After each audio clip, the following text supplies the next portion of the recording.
आप YouTube channel देख रहे हैं। मैं इमरान खान। नादरीन, आज 5 अगस्त 2025 है। इमरान खान साहब को गिरफ्तार हुए 2 साल मुकम्मल हो गए हैं। 2023 में 5 अगस्त को इमरान खान साहब को गिरफ्तार किया गया। उससे पहले उन्हें 9 मई को गिरफ्तार किया गया था, जिसके रद्द-ए-अमल में पूरे पाकिस्तान के अंदर बड़ा शदीद एहतजाज हुआ। और फिर 9 मई के बाद ऐसे मुकदमात बना दिए गए कि हज़ारों पाकिस्तान तहरीक इंसाफ के कारकुन, लीडर्स, सबको कुचल के रख दिया गया। लेकिन ये पॉलिटिकल पार्टी ख़त्म नहीं हो सकी और 2024 में इन्होंने तारीखी कामयाबी हासिल की।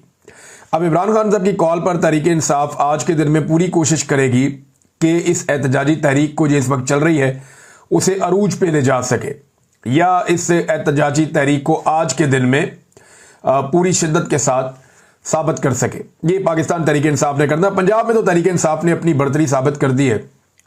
वो ऐसे कि पंजाब की टांगें कांप रही थी। जिस तरह पंजाब हुकूमत परेशान है, जिस तरह एस्टेब्लिशमेंट परेशान है, जितने पंजाब में छापे मारे गए, जितनी चादर और चारदीवारी का तकद्दुस पामाल किया गया, अजीबोगरीब पुलिस हरकतें कर रही है। यानी एडवांस में मुकदमात भी दर्ज किए जा रहे हैं, लिस्टें बना बना के कारकुनों को गिरफ्तार किया जा रहा है। कई जगह पे दूसरी जमातों के कारकुन भी गलती से गिरफ्तार हो गए। वो फजल रहमान साहब की पार्टी के लोग धमकी दे रहे थे कि हमारे लोगों को ना छोड़ा तो हम ये कर देंगे और वो कर देंगे। बहरहाल वहाँ पंजाब में पाकिस्तान तहरीक इंसाफ ने एक मरतबा फिर अपनी बढ़तरी साबित की है और हुकूमत की बौखलाहट में ये बढ़तरी नजर आ रही है, छापों में, गिरफ्तारियों में ये बढ़तरी नजर आ रही है, चादर और चारदीवारी के तकद्दुस पामाल होने में ये बढ़तरी नजर आ रही है। आईजी पंजाब ने 5 अगस्त से एक दिन पहले उनका एक तकरीब के अंदर खिताब आ रहा था। उसमें वो ये कह रहे थे, जनाब हमें कोई बुरा भला ना कहे, कोई गाली ना दे, कोई हमसे गलती होती है तो उसकी निशानदेही किया करें, हम उसको ठीक करते हैं। फोर्सेज जो हैं वो रात को जागती हैं आपके लिए। तो जनाब ये फोर्सेज जो रात को जाग के आजकल कर रही है ना, इनको सुला दें, बड़ी मेहरबानी है जी साहब। ये रात को जागते हैं तो चादर और चारदीवारी का तकद्दुस पामाल करते हैं, छोटे बच्चों को खौफजदा करते हैं, खवातीन को रुलाते हैं, ये लोगों के घरों के ऊपर जाकर अटैक करते हैं, बदतमीजी करते हैं, बेहूदगी करते हैं। वो सारी हरकतें करते हैं जिनकी आइन में और कानून में कोई गुंजाइश नहीं है।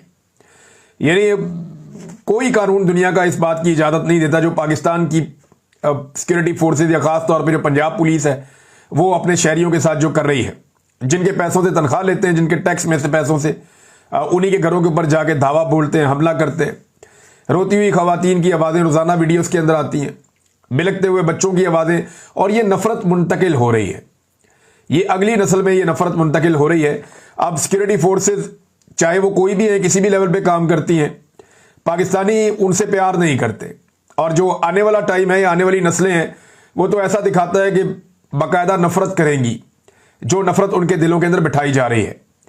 अब नादरीन, असल इम्तिहान जो है वो, यानी पंजाब ने तो अपना इम्तिहान एक तरह से पास किया ना। इतनी फस्ताई है, जबरना वहाँ हुकूमत है, फिर हुकूमत भी एक पागल किस्म की हुकूमत है। वहाँ पे एक टोला बैठा हुआ है जो दिमागी मरीज है, उन्हें टिकटॉक के अलावा समझ ही कुछ नहीं आती, अपनी ज़ात से बाहर वो देख ही नहीं सकते, वो हर एक के साथ मार धाड़ कर रहे हैं। अजीबोगरीबी जो है वो पंजाब के अंदर एक फिल्म चल रही है, एक हुकूमत नहीं चल रही, और वो लोग जबर, फस्तायत, जुल्म की सारी हदें पार करना चाहते हैं और करते चले जा रहे हैं। लेकिन असल इम्तिहान जो है वो गंडापुर का और जुनैद अकबर का आज के दिन में, कि वो कितना बड़ा कर सकते हैं और कितनी आवाम को बाहर निकाल सकते हैं, कितना बंदा बाहर लेकर आ सकते हैं। अगर लोग खुद से बाहर निकल आते हैं तो ये एक अलग बात है। जैसा कि इमरान खान साहब की हुकूमत गिराने के अगले दिन पाकिस्तानी बाहर आ गए थे, जैसा कि 8 फरवरी 2024 को पाकिस्तानी खुद निकलकर बाहर आ गए थे।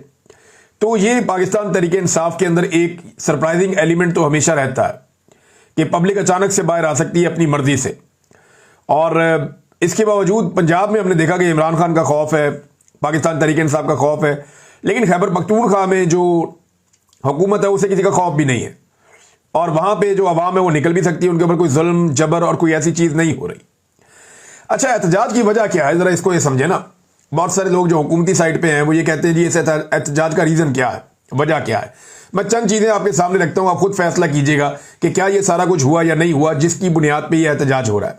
नंबर 1, इमरान खान साहब की हुकूमत को एक साजिश के तहत ख़त्म कर दिया गया, गिरा दिया गया, और उसके लिए पूरी मनसूबाबंदी हुई थी, वो आप सब जानते हैं। नंबर 2, अवामी रद्द अमल को ताकत से कुचल दिया गया, क्योंकि जब अवाम ने कहा कि ये हुकूमत गलत गिराई है, उनका रद्द अमल आया तो उसे ताकत से कुचला गया। इंसानी हकूक की बदतरीन पामालियाँ की गई, लोगों को आंसू गैस से मारा गया। जो लोगों के साथ जुल्म, जबर और फस्तायत हुई है वो उसके बाद हुई। करप्ट टोले को लाकर उसके बाद मुसल्लत कर दिया गया। अगला जुर्म यह है एस्टेब्लिशमेंट का कि एक ऐसा करप्ट टोला जिसे पब्लिक पसंद ही नहीं करती थी, उन लोगों को लाकर बाकी लोगों के साथ मिलाकर उन्हें मुसल्लत कर दिया गया। एक इंपोर्टेड हुकूमत बना दी गई इमरान खान को निकालने के बाद। इस हुकूमत ने आने के बाद अवाम को तबाह बर्बाद कर दिया, मईशत को और मुल्क की हालात का कचूमर निकाल के इन्होंने रख दिया। यानी किसान से लेकर मजदूर तक और ताजिर से लेकर बड़े बिजनेसमैन तक सारे के सारे बर्बाद हो गए। पाकिस्तान के अंदर आम आदमी की जिंदगी अजीरन कर दी इन्होंने, और महंगाई के हाथों और बढ़ती हुई कीमतों के हाथों IMF के आगे इन्होंने इवन पूरा मुल्क गिरवी रख दिया। ये इन्होंने किया, और पाकिस्तान के सबसे मकबूल तरीन लीडर पर सैकड़ों मुकदमात भी उसके बाद इन्होंने बना दिए, क्योंकि इमरान खान साहब काबू नहीं आ रहे थे। फिर उनकी गिरफ्तारी हो गई और सख्त तरीन जेल उन पर और उनकी अहलिया पर मुसल्लत कर दी गई। उसके बाद 8 फरवरी 2024 का इलेक्शन होता है और अवामी शऊर और मैंडेट की बदतरीन तौहीन उसमें की गई। यानी लोगों ने वोट डाला किसी और को, 17 सीटों वालों को लाके इक्तदार में बैठा दिया। ना सिर्फ इक्तदार में बैठा दिया बल्कि आहिस्ता आहिस्ता उन्हें 2/3 अक्सरियत भी दिलवा दी, और इस काम के लिए मखसूस नशिस्तें जो दूसरी जमात ने जीती थी वो भी उनको दिलवा दी। माले गनीमत दे देकर सीटें छीन छीन कर एक एक करके उन्हें 2/3 अक्सरियत भी पाकिस्तान की एस्टेब्लिशमेंट ने दिलवा दी। अगला जुर्म यह किया, और उससे अगला जुर्म यह है कि उन्हें बैठाने के बाद उनके जरिए से आइन का हुलिया बिगाड़ दिया। फिर उसके बाद मीडिया को, अदलिया को और पार्लिमान को, यानी इन समेत हर चीज को पाकिस्तान में हर चीज पे कब्जा कर लिया गया। यानी मीडिया पे आज कब्जा किसका? एस्टेब्लिशमेंट का। अदलिया पे कब्जा किसका? एस्टेब्लिशमेंट का। पार्लिमान पे कब्जा किसका? एस्टेब्लिशमेंट का। पूरी कैबिनेट जो है वो एस्टेब्लिशमेंट की मर्जी से काम करती है। पाकिस्तान में सिविलियन बालादस्ती को खत्म कर दिया गया। उसके बाद आज तमाम फैसले पाकिस्तान की एस्टेब्लिशमेंट करती है, और जो पाकिस्तान की इस वक्त के सियासतदान है जो हुकूमत में है, वो बड़े फख्र से कहते हैं कि हम एक हाइब्रिड निज़ाम चला रहे हैं, एक दोगला निज़ाम चला रहे हैं, जिसमें हम सिर्फ सामने बैठे हुए, स्टीयरिंग पे कोई और है, हुकूमत कोई और चला रहा है, मुल्क कोई और चला रहा है, हम तो बिल्कुल बिला वजह ही बैठे हुए हैं। हमारी सिर्फ शक्लें आप देख रहे हैं, हमारी कोई औकात नहीं है। अपने मुंह से बताते हैं कि मोहसिन नकवी साहब की बड़ी मेहरबानी है कि वो वजीर आजम नहीं बन गए, वो चाहते तो हमसे वोट लेकर वजीर आजम भी बन सकते थे। लिहाजा ये इनकी औकात कोई नहीं है, अपने मुंह से कहते हैं कि मुल्क में सिविलियन बालादस्ती खत्म हो गई है, खवातीन और बच्चों पर मजालिम ढाए गए। इससे पहले ये चीजें हमने ऐसे होती हुई नहीं देखी, लेकिन बदतरीन मजालिम खवातीन पर और बच्चों तक पे ढाए गए हैं। बच्चों को गिरफ्तार किया गया, बार बार किया गया, खवातीन को गिरफ्तार किया गया, उनकी बेहुरमती की गई, उन्हें परेशान किया गया, सड़कों पर घसीटा गया, यह भी इनका जुर्म है। फिर इंसानों को गोलियां मारकर कत्ल किया गया, और एक मरतबा नहीं कई मरतबा किया गया। 9 मई को हुआ, 26 नवंबर को हुआ, और लगातार यह सिलसिला होता जा रहा है। खैबर पख्तूनख्वा में अक्सर लोग एहतजाज के लिए निकलते हैं, सीधी गोली चलती है, लोग शहीद हो जाते हैं। बलूचिस्तान में ऐसे वाकयात हुए हैं, तो ये अफसोसनाक वाकयात भी हो रहे हैं।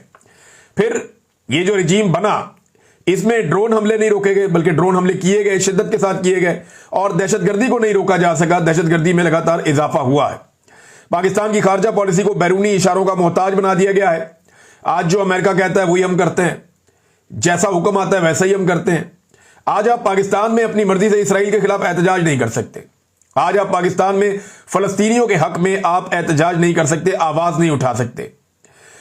एक और चीज जो की गई पाकिस्तान के साथ, जो एक बहुत बड़ी ज्यादती है, पाकिस्तान के अवाम का इदारों और रियासत पर से एतमाद खत्म कर दिया गया। एक बददिली पैदा कर दी गई। बड़ी तादाद में लोग पाकिस्तान छोड़ छोड़कर चले गए, और आधे पाकिस्तानी लगभग इस वक्त गुर्बत की लकीर से नीचे जिंदगी गुजारने पर मजबूर है। ये इनके वो जराइम हैं जिनके खिलाफ पाकिस्तान में एहतजाज होने जा रहा है। इस एहतजाज में तमाम तबकात को, तमाम लोगों को खड़े होकर हिस्सा लेना चाहिए जो लोग इससे मुतासिर हैं। लेकिन देखना यह कि पाकिस्तानी कब निकलते हैं, क्योंकि एस्टेब्लिशमेंट के खिलाफ निकलने का फैसला पाकिस्तानी जब करेंगे तब पाकिस्तान की सूरत हाल बदलेगी। उससे पहले तो कोई उम्मीद नहीं है। नाज़रीन, एक चीज मैं आपको और बताता हूं। आजाद कश्मीर के अवाम ने, ये खबर आई मेरे पास, मैंने इसकी तस्दीक के लिए राब्ता भी किया अपनी टीम से, तो उन्होंने कुछ चीजें मुझे बताई हैं। नंबर 1, नईम हैदर पंजूथा साहब ने भी इस ट्वीट के नीचे कमेंट किया है, जो आजाद कश्मीर के साबिक वजीर आजम अब्दुल कयूम नियाज़ी साहब ने जो ट्वीट किया उसको जो है वो रीट्वीट किया और उसके नीचे कमेंट किया। फिर साकिब बशीर साहब का भी इसके ऊपर एक कोट ट्वीट मौजूद है। तो मैं उम्मीद करता हूं कि ये जो ट्वीट है ये खुद सरदार अब्दुल कयूम नियाज़ी साहब का है, जो पाकिस्तान तहरीक इंसाफ के रहनुमा है आजाद कश्मीर के, और साबिक वजीर आजम भी हैं आजाद कश्मीर के। उन्होंने कहा, जी अल्हम्दुलिल्लाह मैं रिहा हो चुका हूं। अवामी ताकत और सोशल मीडिया के दबाव पर यह अनवर सरकार और इनके सहूलतकारों ने घुटने टेक दिए। कल इमरान खान की रिहाई के लिए रैली की क़यादत करूंगा। पार्टी की आदत, PTI, Azad Jammu and Kashmir social media team, मरकजी सोशल मीडिया टीम और तमाम वॉलंटियर्स और सहाफ़ी हजरात का दिल से शुक्रगुजार हूं। ये उनका ट्वीट है, इसके नीचे लोगों ने अपने कमेंट भी दिए। अगर तो ये आज़ाद हो गए हैं, देखिए अगर का वर्ड इसलिए यूज़ कर रहा हूं कि मेरे पास बराह रास्त कोई इन्फॉर्मेशन नहीं है, लेकिन मेरी टीम ने कंफर्म किया कि ये फलां फलां बंदे ने पाकिस्तान तहरीक इंसाफ में इसको सेकंड किया है। तो ये तो फिर अवामी ताकत है ना। एक तरफ देखें, आज़ाद कश्मीर में 24 घंटे के अंदर उन्होंने अपने साबिक वज़ीर आज़म को आज़ाद करवा लिया, जबकि जो पाकिस्तान का इलाका है वहां पे अपने साबिक वज़ीर आज़म को आज़ाद करवाने में 2 साल में कामयाबी नहीं हो सकी। आज़ाद कश्मीर में और पाकिस्तान में क्या फ़र्क है? आज़ाद कश्मीर के लोगों में इत्तफाक है, वो हार नहीं मानते, वो पीछे नहीं हटते, वो अपना मुतालबा पूरा करवाना जानते हैं और वो डंडे के बलबूते पे गले पे अंगूठा रखकर या गर्दन पे गोडा रखकर वो अपना मुतालबा पूरा करवा लेते हैं, चाहे सामने उनके फौज आ जाए, चाहे सामने उनके पुलिस आ जाए, वो हार नहीं मानते। लेकिन पाकिस्तानी जो है वो अगर निकलते हैं तो थोड़ी तादाद में निकलते हैं, और जब खड़े होते हैं तो बाद में लीडर उनके साथ खड़े नहीं होते, और जब वो बहुत बड़ी तादाद में निकलते हैं तो फिर लीडरशिप कोशिश करती है कि सारे पहुंच ही ना पाए। ये भी हमने होते हुए देखा बार बार। लेकिन जिस दिन अवाम ने फैसला किया, वो उनको लीडरों की फिक्र नहीं होती आजाद कश्मीर में। वो नौजवान निकल आते हैं, निकल के अपना हक ले लेते हैं। उन्हें इस बात की कोई फिक्र नहीं होती कि लीडर किधर गया और लीडर क्यों नहीं आ रहा, फलां लीड क्यों नहीं कर रहा। वो सारे इकट्ठे हो जाते हैं, इवन लीडरों को यरगमाल बना लेते हैं कि बैठो इधर हमारे साथ। देखें ना, अब आजाद कश्मीर ये साथ ही है, ये पाकिस्तान है। वहां जो बिजली का यूनिट है वो कई गुना कम कीमत पे मिलती है उनको बिजली। कोई कह रहा था चंद रुपए का यूनिट है आजाद कश्मीर में बिजली का, पाकिस्तान में जो है वो 50 रुपए 60 रुपए तक यूनिट जाता है बिजली का। कितना फर्क है। इसी तरह आजाद कश्मीर में आटा सस्ता है, पाकिस्तान में आटा बहुत महंगा है। तो ये क्यों है? यहां 25 करोड़ लोग रहते हैं, वहां तो उतने लोग भी नहीं रहते। उनमें इत्तफाक है, इत्तेहाद है, वो इकट्ठे होते हैं अपने मफाद के लिए, फिर अपना फायदा निकालते हैं, हुकूमत के गले पर अंगूठा रखते हैं, और उन्होंने वो बार बार करके दिखाया है। पाकिस्तान में लोग ये कर नहीं पाए, लेकिन मैं मायूस बिल्कुल नहीं हूं पाकिस्तानियों से। जबरदस्त कौम है, जबरदस्त लोग हैं। एक दिन आएंगे, हम देखेंगे, एक दिन आएगा हम देखेंगे कि अपना हक वापस लेंगे। नाज़रीन, जावेद हाशमी साहब ने बताया जी उनके घर के ऊपर भी हमला हो गया, पुलिस अंदर घुस गई, दरवाजे तोड़ के आ जाती है। फिर एक कमरे में खवातीन थी, वहां उनकी बेहरमती की, उनके साथ बदतमीजी की। तो जावेद हाशमी साहब जैसे सीनियर सियासतदान की फैमिली के साथ भी बदतमीजी हो रही है। पाकिस्तान तहरीक इंसाफ के तकरीबन सारे लोग बता रहे हैं कि उनके घरों में छापे पड़ रहे हैं। ऐसा लगता है कि सारी की सारी पुलिस को बाकी सारे कामों से हटाकर सिर्फ इस एक काम पर लगा दिया गया कि बस ये काम करो, और पाकिस्तान तहरीक इंसाफ को दीवार के साथ लगाओ, बल्कि दीवार में चुन दो। ये काम वो कर रहे हैं। अब गुजरावाला से मैं एक वीडियो देख रहा था कि पुलिस वाले खड़े और हथौड़े मार रहे हैं एक घर के बाहर लगे हुए ताले पे, और हथौड़े मार मार के दरवाजा तोड़ने की कोशिश कर रहे हैं कि दरवाजा टूटे और अंदर घुस के गुजरावाला का मकामी रहनुमा से गिरफ्तार कर लें। ये पुलिस की हालत हो गई है। और आईजी कहते हैं इनकी इज्जत करो। भाई कैसे इज्जत करें? वो लोगों की चादर और चारदीवारी का तकद्दुस पामाल कर रहे हैं सिर्फ सियासत के चक्कर में, कि कोई सियासी रैली ना निकल सके। जो आइन जिसकी इजाजत देता है, कानून जिसकी इजाजत देता है, वो काम रोकने के लिए और थोड़े लेकर पुलिस पहुंच गई है। रातों को लोगों के घरों में सीढ़ियां लगा के ये घुस जाते हैं। तो ऐसे लोग इनकी इज्जत कैसे करें? देखिए, आईजी साहब कह रहे हैं कि लोग गाली देते हैं, तो शुक्र करें लोग गाली देते हैं, गले नहीं पड़ते। खुदा ना खास्ता वो हालात आ गए तो आपको आईजी साहब मुसीबत पड़ जाएगी आपके लिए, और मुसीबत बनने वाली है आपके लिए जो आप लोग कर रहे हैं। ये लोग अपने दिल की भड़ास निकालते हैं। जो कुछ नहीं कर सकता वो मुंह से बुरा कहता है, गाली देता है। जो और कुछ नहीं कर सकता वो जहां के बददुआ देता है। और आपने कहा था कि आपको नींद नहीं आती, आईजी साहब को नींद नहीं आती, ये किसी भी जालिम को नींद नहीं आती। एंड ऑफ द डे बहुत सारी चीजें आपके सामने आती हैं। अच्छा नाज़रीन, पाकिस्तान में ना एक अजीबोगरीब ही चीज चल रही है। जो फौजी रिटायर होता है ना, उसकी पहले से नौकरी पक्की कर दी जाती है। सीनियर ऑफिसर जो भी रिटायर होता है, यहां पे एक lieutenant general retire Mohammad Saeed, इन्हें चेयरमैन वापडा तैनात कर दिया गया। काबीना ने इसकी मंजूरी दे दी है, वजीर आजम ने इसकी मंजूरी दे दी है, और नोटिफिकेशन भी जारी हो गया। अब आप अंदाजा करें ये मुल्क किस तरफ चल रहा है। कोई सिविलियन सुपरमेसी का नाम ही नहीं। यानी इसका मतलब सारे सिविलियन कीड़े मकोड़े हैं, ब्यूरोक्रेट भी फारग है सारे। पाकिस्तान में कोई इतना पढ़ा लिखा ब्यूरोक्रेट नहीं था जो इस सिविलियन ओहदे के ऊपर बैठकर इस निजाम को चला सकता। एक रिटायर फौजी को लाकर यहां बिठाना जरूरी था। भाई काबिलियत क्या होती है? फौजी की काबिलियत लड़ाई में है, फौज में है, वो अपना वहां पे काम कर सकता है। हाउ इज इट पॉसिबल कि एक फौजी रिटायर हो गया, उसको लाकर अब इस महकमे में बिठाओ, ये वाला काम ये करके देगा? कैसे? बिजली बनानी है भाई वहां पे, वो वापडा का महकमा है, वापडा का चेयरमैन वो आदमी होगा जो एनर्जी को, इन चीजों को समझता होगा, जिसने जिंदगी इन चीजों में गुजारी होगी, या कोई ऐसा ब्यूरोक्रेट होगा जो इन चीजों के बारे में जानता होगा, या नीचे से तरक्की करता हुआ कोई आदमी आएगा ऊपर से लाके। यानी मुझे बहुत हैरत होती है, हर सीट के ऊपर एक आधा जर्नैल बिठा दिया। बल्कि यहां एक खबर मेरे पास थी, बड़ी इंटरेस्टिंग खबर है। सीनियर सहाफी हैं जी जाहिद गशकोरी साहब, इनकी खबर के मुताबिक, एक तहकीक के मुताबिक 169 सिविलियन इदारों में 450 से जायद रिटायर्ड या हाजिर सर्विस फौजी अफसरान को तैनात किया गया है। ले अंदाजा कर लें आप, 169 इदारे हैं और उनमें 450 से जायद रिटायर या हाजिर सर्विस। इस मरतबा ये अजीब काम हो रहा है कि हाजिर ड्यूटी पहले फौरन ला के तैनात कर देते हैं, वो 2 साल वाली शर्त भी खत्म। कई लोग रिटायर होते ही फौरी तौर पे लाके तैनात कर दिए जाते हैं। और अभी एक और खबर है इसमें, सीनियर सहाफी असद मलिक साहब ने यह खबर दी है, और यह खबर और भी बहुत सारी जगहों पे आ गई, मीडिया में आ भी गई। एक मेजर जनरल रैंक के अफसर को वजारत दाखिला में एडिशनल सेक्रेटरी के तौर पर मुकर्रर किया गया है। इससे कबल पूरी वजारत का चार्ज एक लेफ्टिनेंट जनरल को सौंपने पर बहस हो रही थी, लेकिन यह मुमकिन नहीं हो सका। नए मुकर्रर शुदा अफसर मेजर जनरल नूर वली पहले एक हसास इदारे में खदमात सर अंजाम दे रहे थे, गालिबन ISI में थे, और इसके बाद इन्हें एडिशनल सेक्रेटरी की हैसियत से यानी ये वजारत दाखिला में भी होंगे और उधर फौज में भी होंगे। मेरी समझ से बाहर है ये कैसे खिचड़ी पक रही है पाकिस्तान की, ये करना क्या चाह रहे हैं? FC रेंजर्स और फ्रंटियर कांस्टेबल वगैरह इधर चलिएगी इनके पास। समझ नहीं आ रही मुझे कि सिविलियंस इतने ही बेचारे गए गुजरे हैं। ये ब्यूरोक्रेसी को अपने गिरबान में झांकना चाहिए कि आप ये काम नहीं कर सकते क्या? यानी जो ऐसा हो सकता है कि कोई ब्यूरोक्रेट है उसको उसकी काबिलियत की बिना पर ले जाके मेजर जनरल बना दिया जाए, या उसे फौज की किसी कोर की कमांड दे दी जाए, या उसे जो है वो भिजवा दिया जाए कि जनाब फलां फलां बॉर्डर अब आपके जिम्मे है, या उसे पाकिस्तान एयरफोर्स का चीफ लगा दिया जाए, या उसे एयर कोमोडोर लगा दिया जाए, या उसे ले जाकर जो है वो chief of the joint staff बना दिया जाए कि जनाब बड़ा काबिल आदमी है, लाओ इसको यहां पे ये लगा देते हैं। भाई जब फौज के महकमे में बाहर के बंदे नहीं आ सकते तो बाहर के महकमों में फौज के बंदे कैसे आ जाते हैं? दोनों का जमीन आसमान का फर्क है। उनकी ट्रेनिंग लड़ने की है, उनके अपने काम है, वो अपने कामों में माहिर है। इनकी ट्रेनिंग ही किसी और बात की है। अब मुझे समझ नहीं आ रही है पाकिस्तान को कैसे ये लेकर आगे चल रहे हैं, इस तरह तो नहीं होता। अच्छा नाज़रीन, एक और चीज है, अमेरिका भारत को बार बार शर्मिंदा करता है। 5 तैयारे गिर गए इंडिया के साथ, ये हुआ वो हुआ। अब आजकल डोनाल्ड ट्रंप बहुत गुस्से में, और डोनाल्ड ट्रंप इंडिया से कुछ ज्यादा तवक्कुआत लगा रहे हैं जिसपे इंडिया का रद्देअमल आया है। अब जरा आप इंडिया का रद्देअमल देखिएगा, यहां पे ऐसा ही एक रद्देअमल पाकिस्तान ने भी दिया था।